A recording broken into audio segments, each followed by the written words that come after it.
মহাসমারোহে Nike প্রকাশ করলো ব্রাজিলের jersey, সেই চিরচেনা হলুদ রঙের উপর 5 স্টার। ওটা পরেই আমেরিকার বুকে ওরা নামবে হেক্সা জয়ের মিশনে।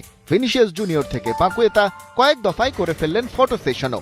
কিন্তু এই চেনা চেনা ছবির মাঝে কিছু একটা যেন অচেনা, সব থেকেও কি যেন নেই। হ্যাঁ, ব্রাজিলের সর্বকালের সর্বোচ্চ goal scorer out of squad.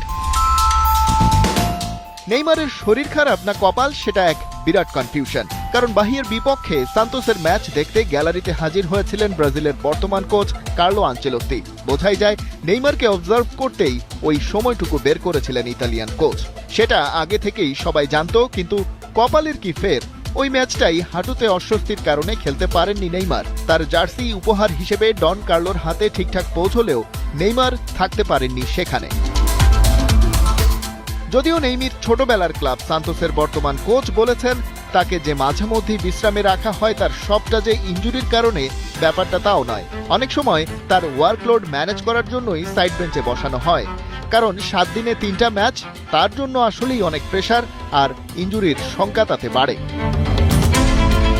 কিন্তু আমেরিকার আয়োজনে এবারের বিশ্বকাপে যে ফরম্যাট, ফুটবলারদের ওয়ার্কলোড হবে ভয়াবহ। তার উপর যদি হেক্সা জয়ের মিশন জয় করতে হয়, মাসখানেক সময়ের মধ্যে খেলতে হবে 8টা ম্যাচ। গড়ে সপ্তাহে 2টি করে লড়াই থাকলেও বিশ্বকাপের স্ট্রেসের সাথে নিশ্চয়ই আর কিছুরই তুলনা হয় না।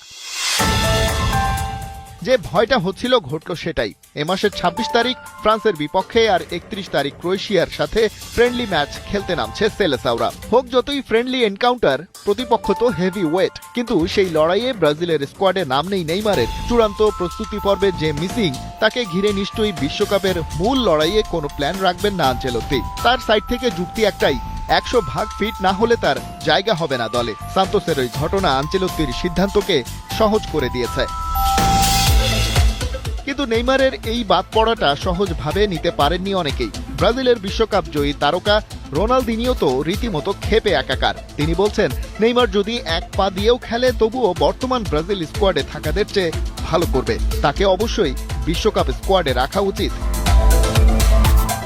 নেইমার অবশ্য লড়াইটা চালিয়ে যাওয়ার সিদ্ধান্ত নিয়েছেন। জানিয়েছেন ফাইনাল আরেকটা সিলেকশন এখনো বাকি, সেখানে হতেও তো পারে তিনি ডাক পেলেন, তাই চেষ্টা চালিয়ে যাবেন। ট্রেনিং এর পর ট্রেনিং, ম্যাচের পর ম্যাচ চলতেই থাকবে।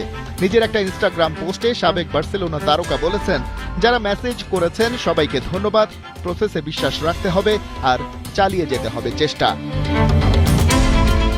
একটু একটু করে নিভে যাচ্ছে সব সম্ভাবনা। কপাল সায় দিচ্ছে না, শরীরটাও শুনছে না কথা।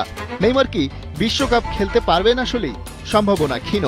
তবুও শেষ মুহূর্তের অপেক্ষাটা করতে দোষ নেই। চেষ্টা চালিয়ে যাওয়া কোনো অপরাধ হতে পারে না। নেইমার জুনিয়র আপাতত ওই শেষ বিন্দুটার অপেক্ষায়। খালিদ জামিল, একাত্তর।